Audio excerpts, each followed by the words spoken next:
¿Qué tal? Video tutorial número 12 del curso de Java. Ya sabemos que Java es un lenguaje extremadamente orientado a objetos. Cuando trabajamos con Java usamos objetos para realizar todo tipo de trabajos. Y en gran medida programar en Java es crear objetos, modificarlos, moverlos, cambiar sus variables, llamar a sus métodos, combinarlos con otros objetos, etcétera, etcétera. Pues en este video tutorial vamos a profundizar en el trabajo con objetos, centrándonos en los siguientes temas. Vamos a ver cómo crear objetos que, como ya sabemos, se llaman también instancias. Vamos a ver cómo crear y modificar variables tanto de instancia como de clase en esos objetos. Veremos cómo llamar a los métodos de los objetos y cómo convertir objetos y otros tipos de datos de una clase a otra.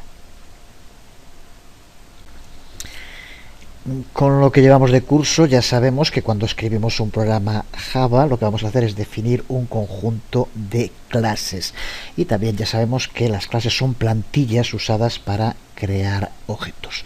Objetos que también se llaman instancias y que son elementos, yo creo que la palabra mejor que podemos utilizar en castellano para definirlos, son elementos autónomos. Es lo que se denomina en inglés self-content, que podría ser independientes, pero desde luego lo de independientes hay que entenderlo como una autonomía dentro del conjunto del programa del que forman parte.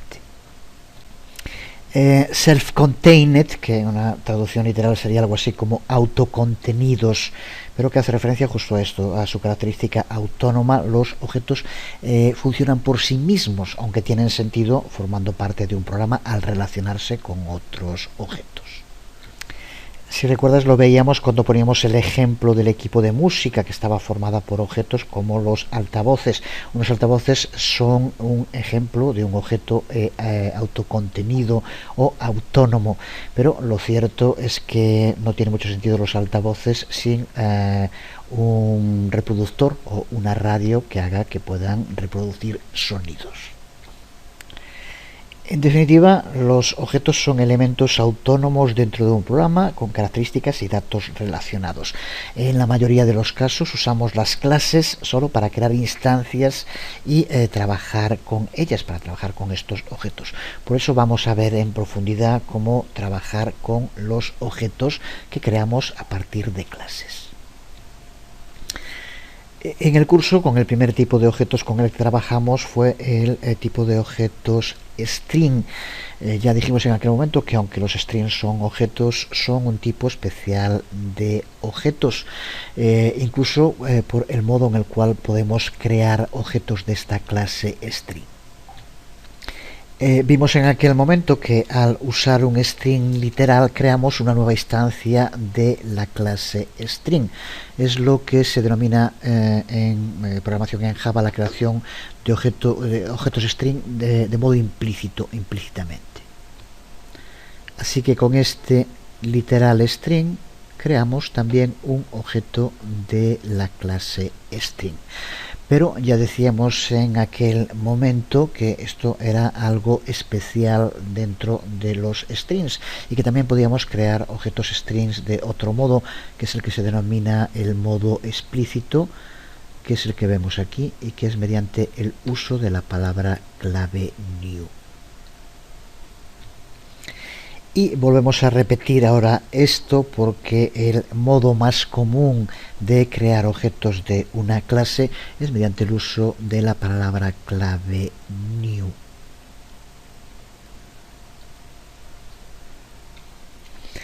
Así que para crear un nuevo objeto lo que tenemos que hacer es usar el operador new seguido del nombre de la clase, que debe ser usada como plantilla.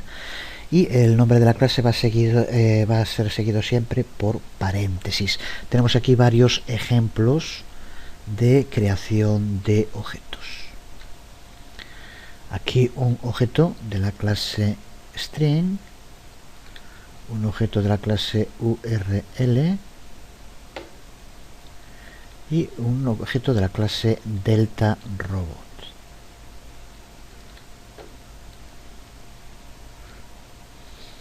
Es aquí donde creamos el objeto. Recuerda que la primera parte de la expresión lo que hacemos es crear una variable donde guardar ese objeto. Los paréntesis son muy importantes, no te olvides nunca de ponerlos. Esos paréntesis en algunos casos pueden estar vacíos. Si es así, creamos el tipo más simple y básico de objeto. O esos paréntesis pueden contener argumentos que van a determinar los valores de las variables distancia, y también podemos indicar en esos parámetros otras cualidades iniciales de ese objeto. Aquí podemos ver un par de ejemplos de creación de objetos en los que se le pasan parámetros que posteriormente podremos utilizar en el objeto. ¿Cuántos argumentos podemos utilizar cuando creamos un objeto de una clase, y de qué tipo tienen que ser esos argumentos? Es una pregunta muy importante, y para poder responder a esa pregunta tenemos que entender lo que se llaman los constructores dentro de los objetos. Porque las clases cuentan con un método especial, que es el método que se denomina constructor. Veremos pronto más en detalle todo lo relacionado con los constructores o los constructors, y para empezar a indicar eso, es en los constructors, método especial dentro de la clase, donde vamos a tener que definir de qué tipo son los parámetros y cuántos parámetros le podemos pasar a un objeto cuando lo creamos.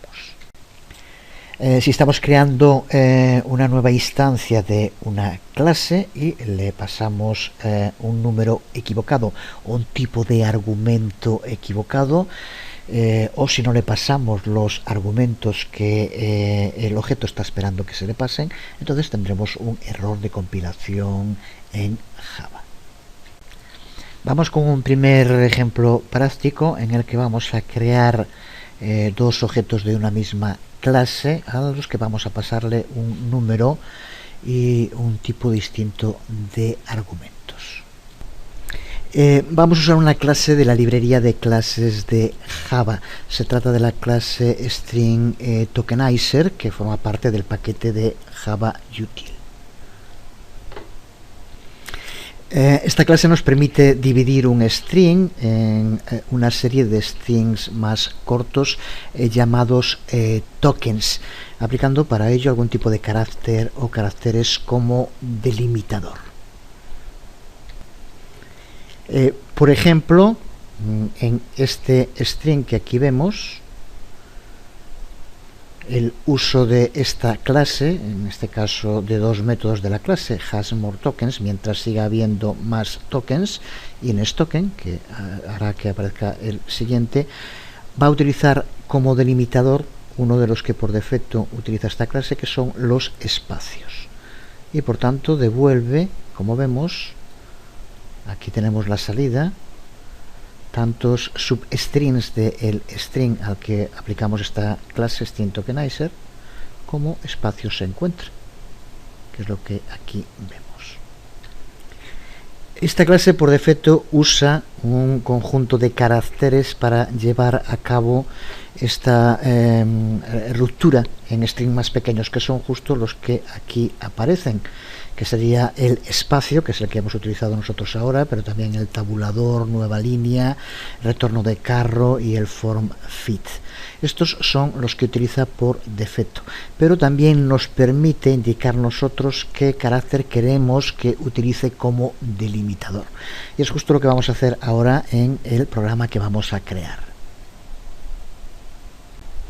Recuerda que lo que nos interesa es ver ahora cómo podemos crear objetos con el uso de new, y podemos pasarle distintos argumentos. Es lo que vamos a hacer. Creamos dos objetos de esta clase String Tokenizer a la que vamos a pasarle argumentos distintos, y por tanto el objeto se comportará también de modo diferente.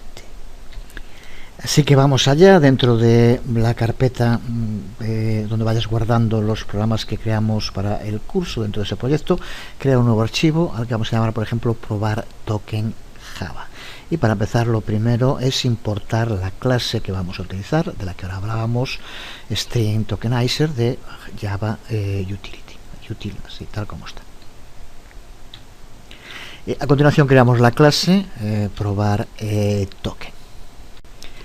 A continuación queremos que esta clase se pueda ejecutar en el mismo programa, por tanto tenemos, como ya sabemos, que añadir el método main con la sintaxis que ya también conocemos perfectamente. A continuación vamos a crear dos variables del tipo string tokenizer, que será donde guardemos los dos objetos que vamos a crear.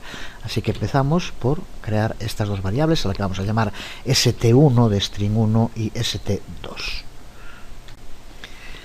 A continuación vamos a crear el primero de los strings que vamos a utilizar como argumento para dividirlo utilizando string tokenizer. Podríamos pasarlo también directamente entre los paréntesis, pero vamos a crearlo mejor. Le llamamos string cita1 y como vemos pasamos aquí, este es el contenido que va a tener.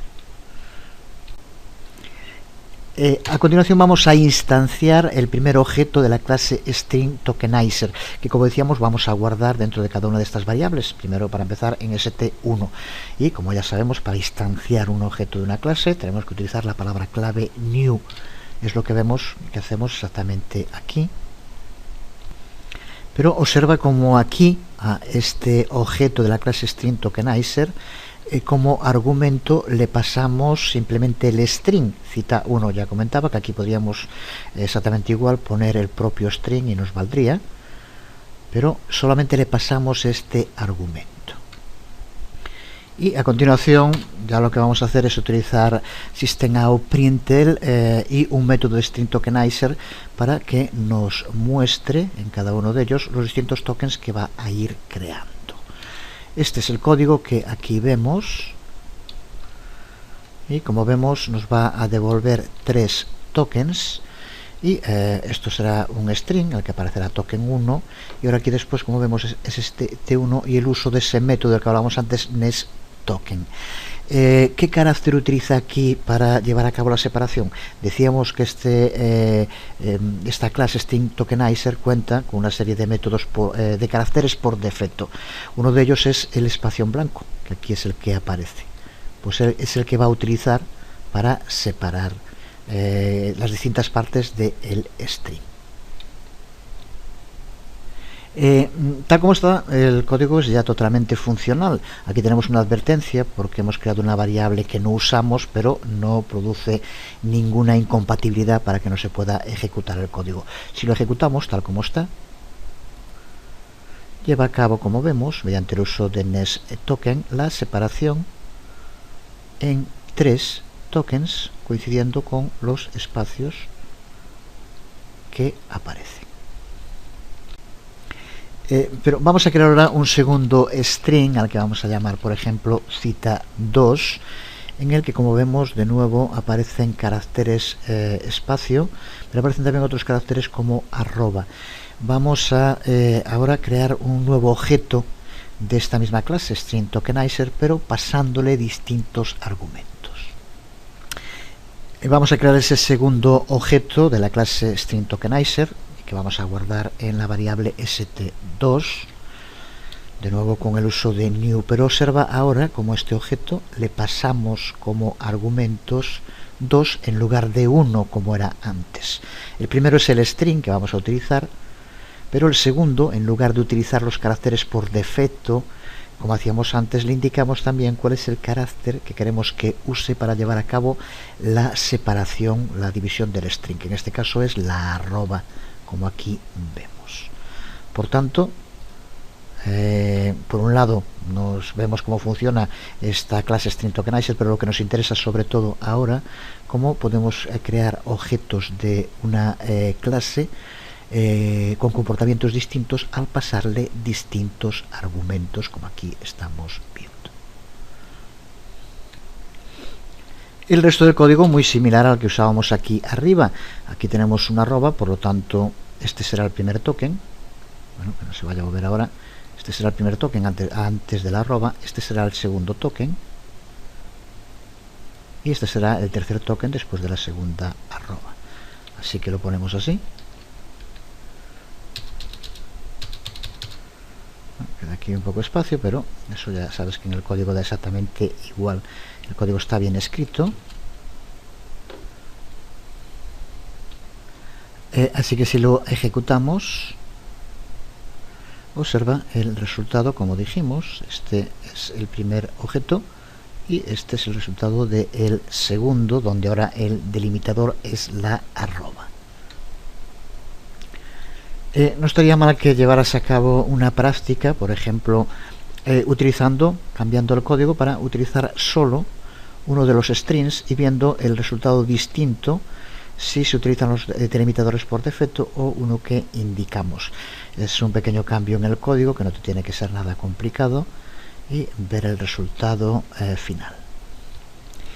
Aunque es muy sencillo, irá el código también junto con el vídeo tutorial de esta segunda versión, pero intenta hacerlo por tu cuenta. Mejor no veas esta parte, intenta hacerlo y después si tienes algún problema lo ves. Aquí ahora simplemente usamos el mismo string al que llamamos cita y en el primer caso, en el primer objeto, pasamos como argumento solo cita, con lo cual usa esos caracteres por defecto como el del espacio, mientras que en el segundo, con el mismo string cita, le pasamos como carácter para llevar a cabo la división en tokens la arroba. Si lo ejecutamos así, observa en el primer resultado como nos devuelve hasta el primer espacio y este después el del segundo. Sin embargo, aquí el carácter que usa es la arroba, no el espacio, por lo tanto el resultado es distinto. Creo que con esto debe quedar claro tanto el funcionamiento de esta clase, que no es lo más importante ahora, como la posibilidad de pasarle distintos argumentos a un objeto cuando lo instanciamos y por tanto su comportamiento va a ser diferente, aunque sean objetos de la misma clase, como estamos viendo.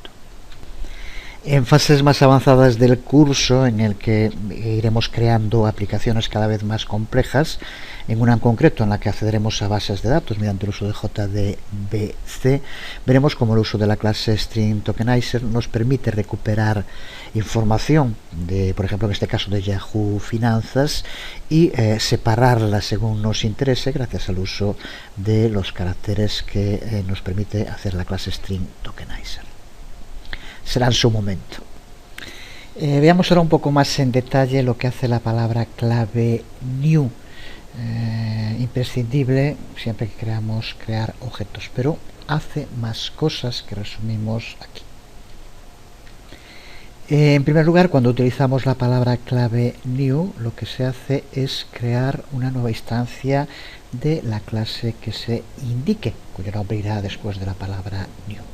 Pero en segundo lugar, lo que hacemos con el uso de new es localizar espacio en la memoria para ese objeto, y en tercer lugar se llama a un método especial que se define en la clase, y ese método especial es el que se llama el método constructor. Por tanto, cuando hablamos de un constructor, recuerda que estamos hablando de un método especial que crea e inicializa una nueva instancia de una clase. Y resumimos de nuevo aquí lo que hace un método constructor. Para empezar, inicializa el nuevo objeto y sus variables.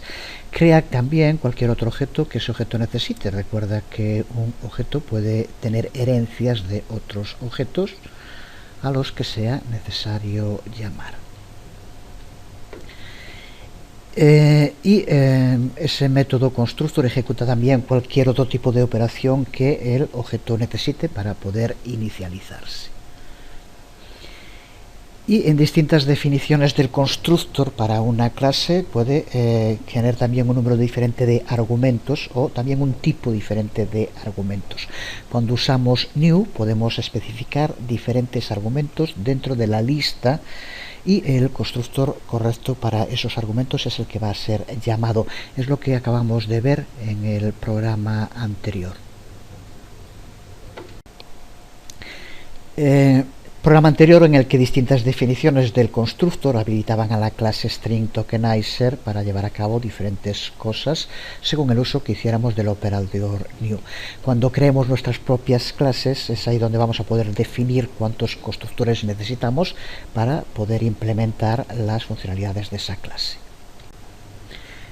También relacionado con eso, otra cosa a tener en cuenta es el modo en el que Java maneja la memoria. Si estás familiarizado con otros lenguajes de programación orientada a objetos, puede que te estés preguntando si la declaración new tiene una declaración opuesta que destruya un objeto cuando ya no sea necesario. Pues respecto a eso tenemos que tener en cuenta que el manejo de memoria en Java es dinámico y automático. Cuando creamos un nuevo objeto, Java automáticamente localiza la cantidad de memoria para ese objeto. No tenemos que localizar nosotros ninguna memoria para los objetos de modo explícito. Java lo hace por nosotros. Es un aspecto en el que Java difiere bastante respecto a otros lenguajes como puede ser C o C++. El manejo de memoria en Java es automático y por tanto no necesitamos tampoco eliminar la memoria que un objeto use cuando ese objeto haya finalizado de ser usado. En la mayoría de las circunstancias, cuando hemos terminado con un objeto que hemos creado, Java puede determinar que ese objeto ya no tiene más referencias vivas y por tanto lo que hace es eliminar ya esa memoria que le había asignado. Cuando se está ejecutando un programa, Java periódicamente busca objetos que no se estén utilizando y cuando los localiza recupera la memoria que estén utilizando esos objetos. Es un proceso que se conoce como recolección de basura y ocurre sin requerir ninguna programación por nuestra parte. No tenemos que escribir código para que Java lleve a cabo ese proceso. Por tanto, no tenemos que liberar memoria de modo explícito en Java como ocurre en otros lenguajes de programación. Pues llegados a este punto ya tenemos que tener claro cómo crear nuestros propios objetos a partir de clases. Pero ahora lo que tenemos que plantearnos es cómo trabajamos con el contenido que tengan esos objetos que reciben de las clases. Cómo trabajan con las variables y los métodos de una clase desde los objetos. Pues empezamos con las variables. En gran medida, las variables, sean distancia o de clase, se usan del mismo modo que hacemos con las variables locales. Esas variables podemos usarlas dentro de expresiones, podemos asignarle valores dentro de declaraciones, etc. La única diferencia es que tenemos que referirnos a ellas de un modo ligeramente diferente a como nos referimos a las variables regulares en nuestro código. Es mediante el uso de lo que se conoce como la sintaxis de punto. Por ejemplo, para obtener el valor de una variable instancia tenemos que utilizar esta notación o esta sintaxis de punto. Vemos aquí en este ejemplo cómo podemos referirnos al nombre de una variable de instancia o de clase que consta de dos partes. Estamos hablando de esta parte de aquí. Recuerda que aquí es la variable donde vamos a guardar el resultado. Pero para guardar algo en total, como vemos aquí, tenemos dos partes. Primero, el nombre del objeto al que pertenece la variable, que aquí sería un objeto de nombre mi alumno. En segundo lugar, el punto, de ahí que hagamos referencia a la sintaxis de punto, y posteriormente el nombre de la variable.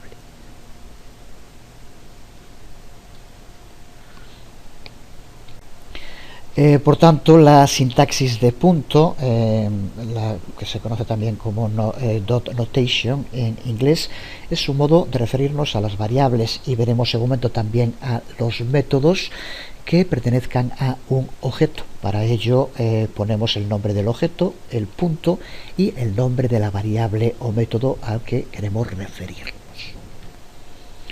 Así que en este ejemplo tenemos un objeto llamado mi alumno y ese objeto tiene una variable llamada puntuación total. Pues para referirnos a los valores de esa variable tenemos que hacerlo de este modo: mi alumno punto puntuación total. Esta forma de acceder a las variables es una expresión. Recuerda que ya dijimos que cuando hablamos de expresiones significa que es una declaración que nos va a devolver un valor, y ambos lados del punto, mi alumno y puntuación total, también son expresiones. Por tanto, esto significa que podemos anidar el acceso a variables instancia. ¿A qué nos referimos con esto? Imagínate que la variable instancia a la que estamos haciendo referencia, en este caso de la que hablábamos, puntuación total, contenga un objeto, algo que ya sabemos que se puede contener en una variable perfectamente. Y ese objeto, que se contiene dentro de la variable de instancia puntuación total, tiene a su vez su propia variable instancia. Una variable instancia que, por ejemplo, puede llamarse aprobado. Pues podemos referirnos, siguiendo con esta sintaxis de punto, a esta variable del mismo modo. Así que para referirnos a la variable aprobado, que se guarda dentro del objeto que tiene la variable puntuación total, que a su vez es una variable del objeto mi alumno, podemos hacerlo, es lo que significa cuando hablamos de anidamiento del acceso a variables. Así accederíamos a el valor que tuviera la variable aprobado. Estas expresiones de punto, cuando se utiliza la sintaxis de punto, siempre se evalúan de izquierda a derecha. Así que empezamos con la variable puntuación total, que pertenece al objeto mi alumno. Y esta variable puntuación total apunta a otro objeto que tiene una variable que es la variable aprobado.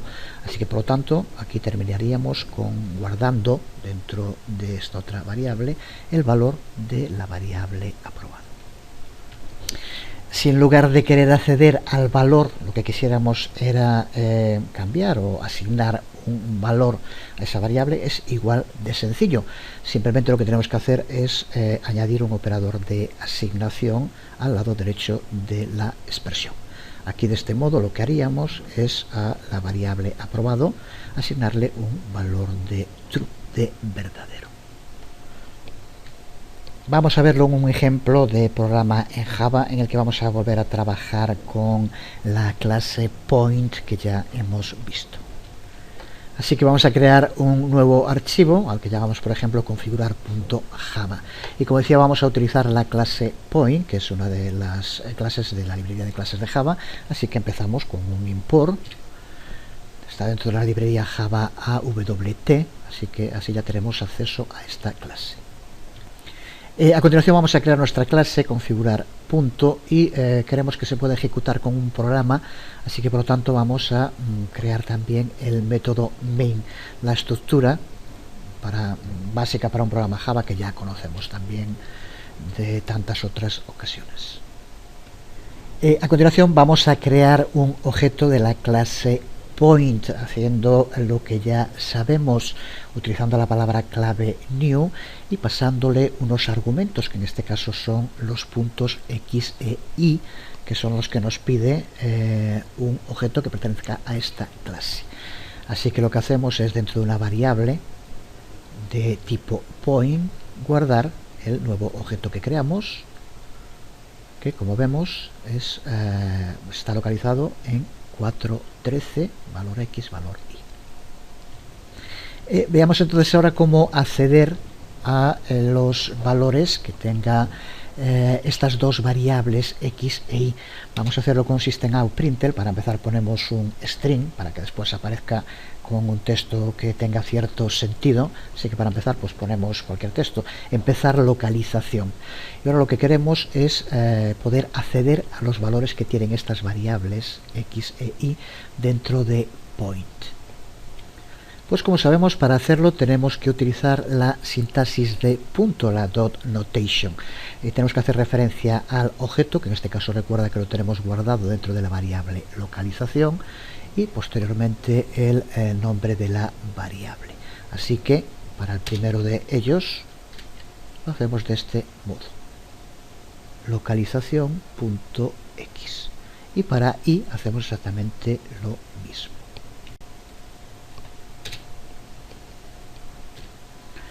Localización y. Por tanto, con lo que tenemos hasta ahora, haríamos que al ejecutar el programa nos aparecieran los valores que hemos asignado para x e y accediendo a las variables mediante el uso de la sintaxis de punto, localización.x y localización.y. Si ejecutamos el programa, ahí tenemos cómo nos devuelve los valores 4 y 13 como tiene que ser. Pues ahora, como decíamos, del mismo modo podemos usar esta sintaxis de punto para asignar, para modificar los valores que tenga una variable de un objeto. Incluso ya tendrías que saber hacerlo perfectamente, así que no estaría nada mal que pararas el vídeo tutorial y que intentaras completar el programa asignándole nuevos valores a x e y a los puntos. Si no, lo hacemos aquí en el programa. Para empezar vamos a poner un nuevo println para que indique lo que está haciendo el programa en ese momento, asignándole un nuevo valor, vamos a por ejemplo moviéndolo a 7, 6. Así que lo que vamos a hacer ahora es mover la localización a valores 7, 6 para x e y. Lo asignamos de modo muy sencillo, simplemente pues eso, haciendo localización x igual a 7 y localización y igual a 6. Con esto ya tenemos ahora nuevos valores en x e y. Y podemos terminar nuestro programa indicándole que nos muestre ahora de nuevo estos nuevos valores, prácticamente repitiendo el código que aquí pusimos, poniendo localización final en vez de localización de inicio, por ejemplo de este modo.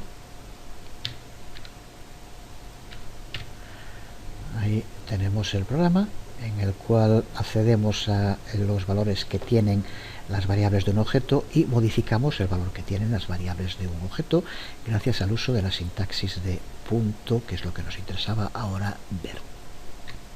Si guardamos y ejecutamos de nuevo el programa, observa cómo aquí tenemos el resultado, la localización inicio 4.13, moviéndola a 7.6, que es cuando se ejecutan estas dos declaraciones, y la localización final ya con los nuevos valores x7 y 6 como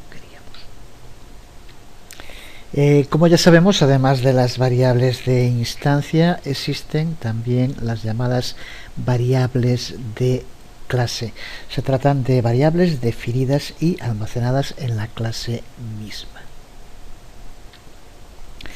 Los valores que tengan estas variables de clase se aplican a la clase y a todas las instancias, a todos los objetos que se creen de esa clase. Cuando creamos variables instancia, cada nueva instancia de la clase tiene una nueva copia de esas variables y podemos cambiar sus valores sin afectar para nada a las otras instancias o objetos de la clase que existan. Sin embargo, con las variables de clase solo existe una copia de esa variable y al cambiar el valor de esa variable lo cambiamos para todos los objetos, para todas las instancias de esa clase que existan. Definimos las variables de clase incluyendo la palabra clave static antes de la variable misma. Lo podemos ver en este ejemplo de definición parcial de una clase.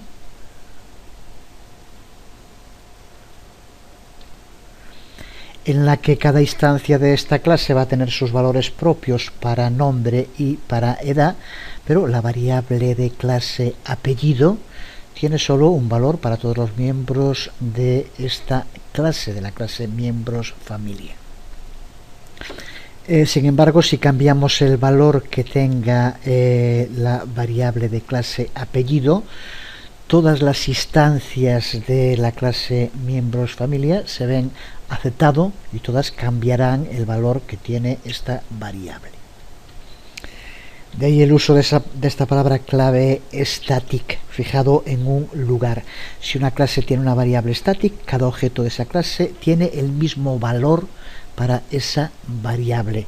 No puede haber dos objetos de una misma clase que tengan una variable de clase con un valor distinto. Para acceder a las variables de clase usamos la misma notación de punto que usamos con las variables de instancia, y para recuperar o cambiar el valor de la variable de clase podemos usar bien el nombre de cualquiera de los objetos o de las instancias o bien el nombre de la clase, siempre en el lado izquierdo de la sintaxis de punto. Aquí en estos dos ejemplos padre-apellido. Padre, como vemos, es una instancia, un objeto de la clase miembro-familia. Pues con padre-apellido o con miembro-familia-apellido tendremos exactamente el mismo resultado. Por tanto, podemos usar un objeto, una instancia de la clase, para cambiar el valor de una variable de clase, pero recuerda que entonces lo cambiamos en ese objeto, aquí por ejemplo en padre, y cualquier otro objeto que exista de esa clase, lo cambia en todos. Así que es muy fácil que esto pueda llevar a confusiones cuando escribimos código. Por eso, aunque no sea obligatorio, se aconseja que cuando nos queramos referir a variables de clase, que lo hagamos utilizando el nombre de la clase y no de ninguno de los objetos de esa clase en concreto. De ese modo, usando el nombre de la clase cuando nos referimos a una variable de clase, hace que nuestro código sea más sencillo de leer y que los errores que se puedan producir sean mucho más sencillos de depurar. Si cambiamos en un determinado sitio una variable de clase a través del nombre de un objeto para después localizar dónde se encuentra, cuando estemos trabajando con otros objetos a los que va a aceptar, puede ser más complicado. Veamos ahora cómo podemos llamar a métodos de una clase desde instancias, desde objetos de esa clase. De nuevo, el modo en que vamos a hacerlo es muy similar a como lo hacemos para las variables. Usamos de nuevo la sintaxis de punto para hacerlo. El objeto cuyos métodos estamos llamando estará en el lado izquierdo del punto. Aquí sería mi cliente, y después del punto iría el nombre del método y los posibles argumentos que tengamos que pasarle a ese método. Argumentos que van entre paréntesis. Recuerda también que los paréntesis son obligatorios, le pasemos o no argumentos. Si no lleva argumentos, irán los paréntesis vacíos. Vamos a crear un nuevo programa que nos permita practicar con métodos de objetos. En este caso vamos a trabajar con los métodos de la clase string, que en parte ya conocemos. Vamos allá, vamos a empezar por crear una clase, la estructura, una clase, y queremos que se ejecute como programa, por tanto también el método especial main. A continuación creamos el string, que recuerda que como un caso especial estamos haciéndolo mediante lo que denominamos el método implícito. Creando un literal string, estamos creando un objeto de la clase string. Así que aquí, pero ya repitiendo una vez más que es algo excepcional, no necesitamos utilizar la palabra clave new.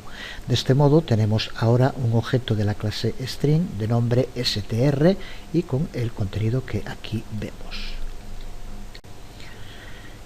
En primer lugar, vamos a hacer que nos muestre el propio string. En este caso, pues no hace falta ningún método, simplemente un print ln para str, así que lo ponemos así, system.out.println, el string es, y el valor que tenga str, que es este, desde luego. Y ahora sí empezamos ya a aplicarle métodos de la clase string mediante la sintaxis de punto. Si recuerdas, ya hablamos de él. Existe un método de la clase string llamado length, que nos permite acceder al tamaño, al número de caracteres que tiene el string. Pues para aplicarlo tendremos que utilizar str, que es el objeto, punto, y el nombre del método length en este caso. ¿Qué es lo que hacemos aquí? Observa cómo aparece aquí el paréntesis de apertura del system.out.println, y a su vez tenemos que poner aquí los paréntesis del método length. Este es un ejemplo cuando escribimos código que a veces se puede hacer complicado. En este caso nos ayuda mucho con los colores el uso de NetBeans, como vemos. Pero lo que de momento nos interesa, aquí tenemos ese strLength, nombre del objeto, punto, método. Otro de los métodos de la clase string es el método char at, que nos permite indicar cuál es el carácter que se encuentra en alguna de las posiciones dentro de nuestro string, y tenemos que pasarle como argumento la localización, el sitio donde esté localizado. Lo vemos aquí escrito, vamos a ponerlo debajo para que se vea bien. Aquí tenemos de nuevo el uso de un método, nombre de objeto punto char at, y ahora tenemos que pasarle, como vemos aquí, entre paréntesis, queremos que nos devuelva el carácter que se encuentra en la posición 5, que es lo que hacemos con el uso de este método. Otro método que podemos aplicarle a un string es el método substring, que nos permite acceder a una parte del string. Para eso tenemos que indicarle los caracteres de inicio y final para el corte. Es lo que tenemos que pasar en este caso como parámetros. Lo vemos aquí de nuevo. Lo ponemos así para que no se nos vaya en la pantalla, y ahí lo tenemos, str substring, y pasando el string de inicio y final. Creo que este substring nos devuelve la palabra estupidez, pero podría ser cualquier otra parte del string. Más métodos de la clase string, como el método indexOf, por ejemplo, que hace lo contrario de lo que hace char at. En este caso le pasamos un carácter y nos devuelve el índice, el número en el cual se encuentra. Lo vemos aquí, que nos tiene que devolver el index para el carácter z, por ejemplo. El uso de indexOf, ya lo vimos también en su momento, puede ser no solo para un carácter, sino también para un conjunto de caracteres. En este caso lo que hace es devolvernos el index del primero de los caracteres. Por ejemplo, podemos hacerlo para que nos devuelva el lugar donde empieza la palabra siempre. El indexOf sería de este modo. En fin, podríamos seguir y seguir, pero lo que nos interesa ahora es recordar la sintaxis de punto que vamos a utilizar para llamar a métodos de un objeto. Terminamos, por ejemplo, con el uso de toUpperCase, que ya conocemos también, que nos convertirá todos los caracteres del string a mayúsculas,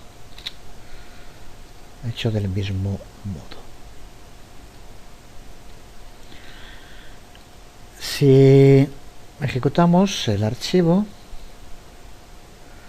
vemos aquí cómo se ejecutan los distintos métodos que hemos utilizado dentro de este programa. Puedes modificarlo, cambiar desde el string hasta los métodos que se utilizan y demás para llevar a cabo prácticas como siempre. Pues nos quedan aún unos cuantos temas interesantes a tratar sobre el trabajo con objetos, pero se está haciendo demasiado largo este video tutorial. Vamos a dejarlo aquí. Lo retomaremos en el próximo y terminaremos de ver todo lo relacionado con el trabajo con objetos. Por hoy nada más, os habló Jesús Conde. Nos vemos.